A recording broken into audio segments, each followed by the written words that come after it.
토요일 아침입니다. 오늘의 묵상 168번째 시간, 하늘의 복을 쌓는 사람들, 하늘의 복을 쌓는 사람들이라는 제목으로 말씀을 나누도록 하겠습니다.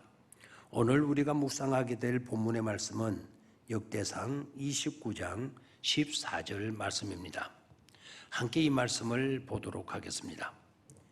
내가 내 백성이 무엇이기에 이처럼 즐거운 마음으로 드릴 힘이 있었나이까. 모든 것이 주께로 말미암아 싸우니 우리가 주의 손에서 받은 것으로 주께 드렸을 뿐이니이다. 나와 내 백성이 무엇이기에 이처럼 즐거운 마음으로 드릴 힘이 있었나이까. 모든 것이 주께로 말미암아 싸우니 우리가 주의 손에서 받은 것으로 주께 드렸을 뿐이니이다. 아멘. 양화진 선교사 묘지에 갔을 때 눈에 확 띄는 한 묘비가 있었습니다. 우리나라 기독교 초기에 간호 선교사로 와서 30년 동안을 헌신했던 마벨의 비문입니다. 그는 자기가 할 수 있는 것을 다 했다. 그는 자기가 할 수 있는 일을 다 했다라는 비물의 말이었습니다. 일찍이 청교도들은 서로 만날 때마다 이런 신앙 고백을 나누었습니다. 단 한 번밖에 없는 인생, 그것은 곧 지나갑니다. 단 한 번밖에 없는 인생, 그것은 곧 지나갑니다. 라는 말들로 인사를 나누었다는 것입니다. 오직 그리스도를 위해 행한 것만이 영원히 남을 수 있습니다. 오직 그리스도를 위해 행한 것만이 영원히 남을 수 있습니다. 라면서 서로를 격려했다고 합니다. 신앙생활에는 받는 신앙이 있고 드리는 신앙이 있습니다. 받는 신앙이 시작이라면 드리는 신앙은 완성인 것입니다. 받는 신앙이 이 땅의 축복이라면 드리는 신앙은 하늘의 축복, 영원한 축복입니다. 성경에 하나님의 사랑을 많이도 받았던 인물, 그리고 하나님을 몹시도 사랑했던 인물이 나옵니다. 바로 대표적인 인물이 다윗 임금입니다. 그는 시작이 아름다웠고 또한 완성이 아름다웠던 사람입니다. 그는 땅에서 복을 받았고 하늘에 복을 쌓을 줄 알았던 그런 대표적인 인물이었습니다. 다윗이 왕으로 즉위되기까지 뭔가 쉽게 되는 일들이 없었습니다. 일찍 기름 부음을 받았지만 그 과정은 참으로 험난했습니다. 그러나 인간적인 방법으로 왕자에 오르려고 하지 않았습니다. 기름 부음을 받았으니 그것을 빙자하여 왕이 되겠다고 서둘러 덤비지도 않았습니다. 때를 기다립니다. 무례히 하지 않았습니다. 사울 왕에 대해 지킬 것을 끝까지 다 지킵니다. 기름 부음 받기 전과 기름 부음 받은 후에 그의 삶이 달라지지 않았습니다. 하나님은 그런 모습을 귀하게 보셨습니다.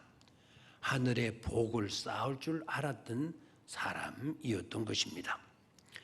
왕이 된 후에도 화로운 궁전에 거하면서 많은 신하의 호의를 받고 권자에 올라 권세를 누릴 수 있었음에도 다윗은 그런 것에 마음을 빼앗기지 않고 하나님의 집에만 관심이 집중되고 있었습니다. 내 하나님의 장막은 초라한데 내 집은 너무 화려하구나. 내 하나님의 장막은 초라한데 내 집은 너무 화려하구나. 즉 영적인 것에 변함없는 관심을 그는 쏟아붓고 있었던 것입니다. 역대하 6장 8절을 보면 역대하 6장 8절 말씀을 보면 이런 말씀이 나옵니다. 여호와께서 내 아버지 다윗에게 이르시되 네가 내 이름을 위하여 성전을 건축할 마음이 있으니 이 마음이 네게 있는 것이 좋도다. 이런 마음이 네게 있는 것이 내게 좋도다. 라는 중요한 아주 의미 있는 말씀이 기록되어져 있습니다. 하나님께서 다윗이 성전을 건축할 마음을 품고 있는 것, 그것만으로도 내 마음이 좋도다 라고 감탄하십니다. 이런 삶이 하늘의 복을 쌓을 줄 아는 삶인 것입니다. 왕은 백성들의 탄원을 듣고 백성들에게 해답을 주고 저들의 억울함을 해소해 주어야 했습니다. 자신이 결정하고 자신이 해답을 주는 그런 왕으로만 그러나 있지를 않고 선지자를 찾아가서 선지자를 불러 그에게 물을 줄도 아는 그런 임금이었습니다. 그것은 무엇을 의미하는 거 아닐까? 해답은 나에게서 나오는 것이 아니라 해결책도 내게서 있는 것이 아니라 하나님에서 나오고 하나님께 있다라고 하는 확신이 그에게 있었던 것입니다. 선지자에게 묻고 하나님께 묻고 하는 것도 아름답지만 하나님의 말씀에 지시에 따르는 것도 중요합니다. 하나님의 말씀을 듣고는 내 마음에 들면 받아들이고 내 마음에 들지 않으면 저버리는 그런 것은 잘못된 것입니다. 선지자가 말씀해 주되 내가 듣고 싶은 말을 해주면 좋고 아니면 나쁜 말을 해주면 좋지 않고 그래서 나쁜 선지자로 취급해버리는 그런 것이 아름다움은 아닙니다. 너무나도 잘못된 것이죠. 그대로 따르고 순종하는 믿음, 순종하는 믿음, 내 마음에 들건 들지 않건 주님께서 말씀해 주시면 그 말씀대로 믿고 따르는 그런 믿음이 아름다운 믿음인 것입니다. 자기 방식대로 하는 것은 바른 신앙이 아닌 것입니다. 다윗은 성전 건축을 위해 온갖 준비를 다 해 놓습니다. 그렇지만 하나님이 피를 많이 흘린 너는 안 돼라고 말씀하셨을 때 그는 그대로 받아들이고 따릅니다. 자기 의욕에 사로잡혀 나는 한다면 하는 사람이라고 그렇게 떠벌리고 우쭐거리는 그런 사람이 아니었습니다. 자기의 뜻을 주장하지 않았습니다. 자기 좋을 대로 해야 한다는 그런 억지의 사람도 물론 아니었습니다. 그건 믿음의 사람이 살아야 할 삶이 아니었기 때문입니다. 그런 삶의 모습이 하늘에 보물을 쌓는 삶인 것입니다. 다윗은 하나님의 영광을 위해서 하고 싶었던 일들이 또한 많았습니다. 하나님의 사랑을 받는 자로서 더욱 그러했습니다. 다윗의 이름의 뜻은 하나님의 사랑을 받은 자, 하나님의 사랑을 받는 자 또는 받은 자라는 뜻입니다. 하나님의 사랑을 참으로 많이 받은 사람으로 하나님을 많이 사랑하려고 했던 사람이 바로 다윗이었던 것입니다. 누구보다 하나님을 사랑하는 사람이었고 누구보다 하나님의 성전을 사랑하는 그런 왕이었습니다. 하나님만 생각하면 춤이 나오고 하나님만 생각하면 눈물로 범벅이 되었고 하나님의 성전만 바라만 보더라도 그 아름다움에 빠져 시와 음악이 터져나왔던 그런 사람이 바로 다윗 왕이었습니다. 그렇습니다. 하나님의 사랑을 받는다는 것과 사랑을 한다는 것은 서로 다른 차원의 것이 아님을 다윗은 우리에게 보여주었죠.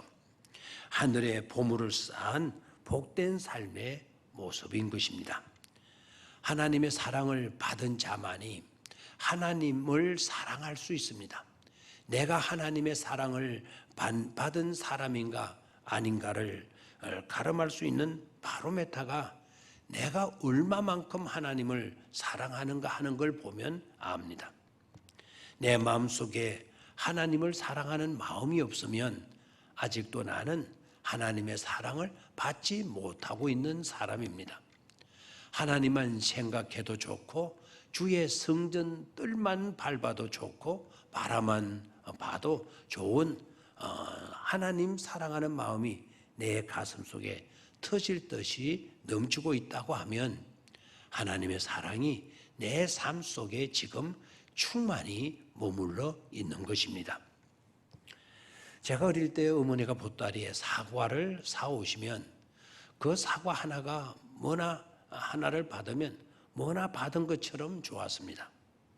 본래 먹은 사과이지만 하나씩 나눠주고 우리 어머니는 자식들이 그토록 그 사과를 맛있게 먹는 모습을 바라보면서 흐뭇해합니다. 사과 먹는 모습을 흐뭇하게 바라보시던 어머니는 어떨 때에는 심술궂게도 다시 그 사과를 자신에게 달라고 합니다. 어머니는 우리가 어떤 마음을 가졌나 시험해 보고자 했던 것이죠. 얘들아, 그 사과 나 좀 줘봐. 나도 한 입 먹어보게. 하고 입을 벌리십니다. 그런데 자식들의 반응은 각기 다르게 나타납니다.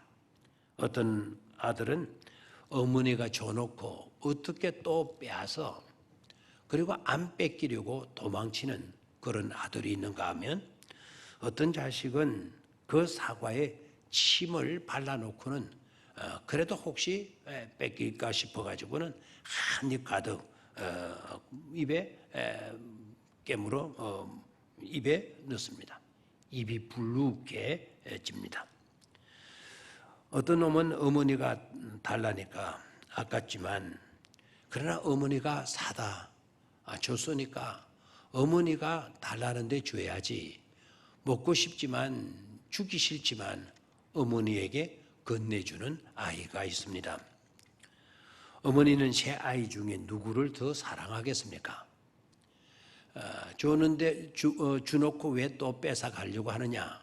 주기 싫어서 도망간 아이를 더 사랑하겠습니까? 어머니에게 빼앗기지 않도록 침을 발라가면서 한 입 가득 깨물고 있는 그런 아들이 더 사랑스럽겠습니까? 아니면 주기는 싫지만 자기도 먹고 싶지만 달라는 어머니에게 내밀고 있는 그 자식이 사랑스럽겠습니까? 사과는 아직도 어머니 손에 2개나 남아 있습니다. 그 남아있는 그 사과를 어머니는 누구에게 주었을까요? 도망간 아이 불러가지고 도망간 아이에게 주었을까요? 사과의 침을 발라놓은 그 아이에게 주었을까요? 자신도 묻고 싶지만 어머니가 달라고 어머니 한 입 달라고 하니까 그대로 내밀고 있는 그 아이에게 그 아들에게 나머지 2 사과가 들어있는 봉투를 내밀어 주지 않겠습니까?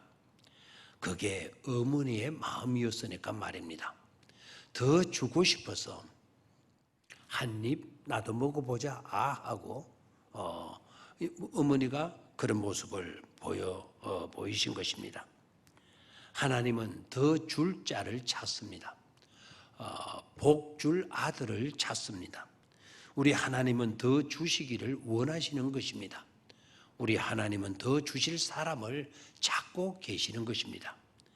하늘에 복을 쌓을 줄 아는 사람을 말입니다. 감사합니다.